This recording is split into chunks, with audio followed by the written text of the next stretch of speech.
जरा सोचिए, एक ऐसा मंदिर जिसके दरवाजों के पीछे खरबों का खजाना बंद हो सकता है।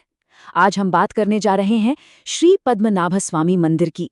ये एक ऐसी जगह है जहां वास्तुकला, गहरी आस्था और न जाने कितने अनकहे रहस्य हर एक पत्थर में हमेशा हमेशा के लिए कैद हो गए हैं।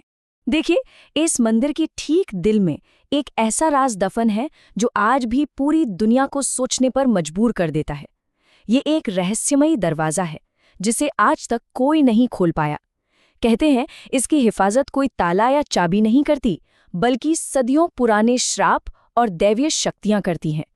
तो असल सवाल तो यही है कि आखिर इस दरवाजे के पीछे है क्या। अब इस रहस्य की गहराई को समझने के लिए ये जानना बहुत जरूरी है कि ये कोई मामूली मंदिर नहीं है। इसके जो बाकी तहखाने खोले गए ना, उनमें से ही 20 अरब डॉलर से भी ज्यादा का खजाना मिल चुका है। सोचिए जरा, इतनी दौलत, और ये तो सिर्फ वो है जो हमें पता है। जो दरवाजा बंद है उसके पीछे क्या होगा, ये तो बस कल्पना ही की जा सकती है। तो चलिए, अब हम इस मंदिर के सबसे चर्चित और सबसे रहस्यमयी हिस्से यानी इसके तहखानों की कहानी में उतरते हैं। खास तौर पर उस एक तहखाने की जिसे वॉल्ट बी के नाम से जाना जाता है। एक ऐसा नाम जो अब रहस्य और शायद थोड़े डर का दूसरा नाम बन चुका है। तो हुआ ये कि मंदिर के गर्भगृह के ठीक नीचे 6 बड़े बड़े तहखाने सदियों से बंद पड़े थे। फिर साल 2011 में सुप्रीम कोर्ट ने आदेश दिया और उनमें से 5 को खोला गया। और जब वो खोले तो जो अंदर मिला उसे देखकर पूरी दुनिया की आंखें फटी की फटी रह गईं। सोने के सिक्के, बेशकीमती जवाहरात, पवित्र मूर्तियां, एक अविश्वसनीय भंडार। लेकिन एक दरवाजा, वॉल्ट बी, आज भी वैसे का वैसा ही बंद है। तो सवाल उठता है कि आखिर वॉल्ट बी को क्यों नहीं खोला गया। इसका जवाब एक ऐसी कहानी में छिपा है जो पीढ़ियों से इस दरवाजे की रक्षा करती आ रही है। कहते हैं कि अंग्रेजी शासन के जमाने में एक ब्रिटिश ऑफिसर ने पुजारियों की चेतावनी को हवा में उड़ा दिया। पुजारियों ने उसे एक भयानक दिव्य श्राप के बारे में बताया था, लेकिन उसने एक न सुनी। वो अफसर अपनी जिद पर अड़ा रहा। जैसे ही उसने दरवाजा तोड़ने का हुक्म दिया, कहते हैं कि मंदिर के ऊपर अचानक एक भयानक तूफान घिर आया और उसी रात उस अफसर को एक अजीब सा तेज बुखार चढ़ा और बस कुछ ही दिनों के अंदर उसकी मौत हो गई। लोग मानते हैं कि ये कोई इत्तेफाक नहीं था, बल्कि देवताओं का क्रोध था। और इसी भावना को मंदिर के एक पुजारी ने कुछ इस तरह बताया है। वॉल्ट बी देवताओं का तहखाना है और शाही परिवार भी इसे खोलने की हिम्मत कभी नहीं करेगा। ये बात साफ करती है कि इस दरवाजे की रक्षा लोहे की जंजीरें नहीं, बल्कि लोगों की अटूट आस्था और गहरा सम्मान करता है। लेकिन इस मंदिर की कहानी सिर्फ इसके खजाने या रहस्यों तक ही सीमित नहीं है। जिस इमारत ने इस राज को सदियों से अपने अंदर समेट रखा है, वो खुद इंजीनियरिंग और कला का एक ऐसा नमूना है जिसकी कोई मिसाल नहीं। चलिए, अब इस मंदिर की अद्भुत द्रविड़ वास्तुकला को थोड़ा और करीब से देखते हैं। इस मंदिर का हर एक कोना, हर एक पत्थर वास्तुशास्त्र के प्राचीन सिद्धांतों के हिसाब से बनाया गया है।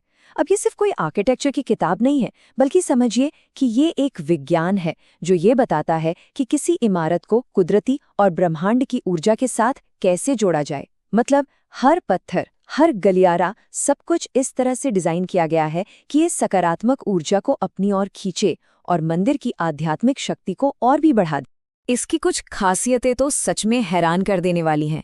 इसका 7 मंजिला गोपुरम यानी जो मेन गेटवे है, वो ऐसा लगता है मानो आसमान को छू रहा हो। इसका एस्ट्रोनॉमिकल अलाइनमेंट इतना सटीक है कि साल के कुछ खास दिनों में सूरज की पहली किरण सीधा भगवान की मूर्ति पर पड़ती है, जैसे मानो प्रकृति खुद देवता की पूजा कर रही हो। और कमाल की बात तो ये है कि पत्थर के गलियारों और ऊंची छतों से बना इसका नेचुरल वेंटिलेशन सिस्टम केरल की उमस भरी गर्मी में भी मंदिर को अंदर से एकदम ठंडा रखता है, किसी नेचुरल एसी की तरह। और यहीं पर एक सवाल आज भी बड़े बड़े इंजीनियरों को परेशान करता है। बिना किसी क्रेन या आज की मॉडर्न मशीनरी के उन भारी भरकम पत्थर की सिल्लियों को 100 फुट ऊंचे गोपुरम के टॉप तक आखिर पहुंचाया कैसे गया होगा। ये उस जमाने के कारीगरों की अविश्वसनीय कला और ज्ञान का जीता जागता सबूत है। अब इस शानदार वास्तुकला के केंद्र में, मतलब मंदिर के आध्यात्मिक दिल में, भगवान पद्मनाभ अपनी भव्य मूर्ति के रूप में विराजमान हैं। मंदिर के गर्भगृह में भगवान पद्मनाभ, जो कि भगवान विष्णु का ही एक रूप हैं, वो 5 सिरों वाले सर्प अनंत पर लेटे हुए हैं। इस मुद्रा को अनंत शयन कहते हैं और ये इस ब्रह्मांड के रचयिता के शाश्वत विश्राम का प्रतीक है। इस मूर्ति की सबसे अनोखी बात यह है कि ये इतनी विशाल है, लगभग 18 फुट लंबी, कि इसे एक बार में पूरा नहीं देखा जा सकता। इसे देखने के लिए 3 अलग-अलग दरवाजे हैं। हर दरवाजा जीवन के एक अलग पहलू को दिखाता है। पहले दरवाजे से भगवान का सिर और छाती दिखती है, जो सृष्टि की शुरुआत है। दूसरे से उनका मध्य भाग, जो इस सृष्टि के पालन पोषण का प्रतीक है। और तीसरे दरवाजे से उनके चरण दिखते हैं, जो एक चक्कर के अंत और एक नई शुरुआत का संकेत देते हैं। जैसा कि एक पुजारी समझाते हैं, ब्रह्मांड का सार स्वयं देवता का विश्राम है। तो ये सिर्फ एक मूर्ति नहीं है, ये एक बहुत गहरा फलसफा है जिसे पत्थर में उकेरा गया है। ये दिखाता है कि कैसे इस मंदिर में वास्तुकला और आध्यात्मिकता एक दूसरे में पूरी तरह से घुल मिल गए हैं। तो हमने रहस्य की बात की, वास्तुकला की बारीकियों को समझा और आध्यात्मिकता को महसूस किया।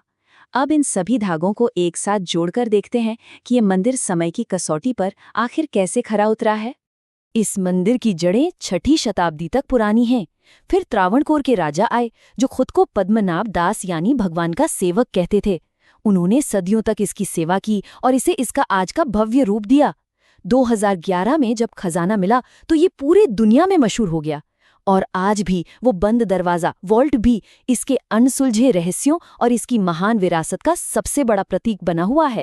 तो कुल मिलाकर ये मंदिर सिर्फ पत्थर और सोने से बनी एक इमारत नहीं है। ये एक ऐसा संगम है जहां अटूट विश्वास, इंसानी दिमाग की अविश्वसनीय कारीगरी और एक अनसुलझा रहस्य सब एक साथ आकर मिलते हैं। ये हमें याद दिलाता है कि कुछ कहानियां इतनी शक्तिशाली होती हैं कि वो पत्थरों में हमेशा के लिए अमर हो जाती हैं।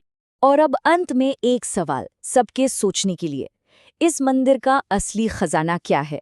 वो सोना जो तहखानों में बंद है, या फिर वो सदियों पुरानी कहानियां और आस्था जो इसकी दीवारों में हमेशा के लिए सील हो चुकी है? शायद इसका जवाब हर किसी को अपने अंदर खो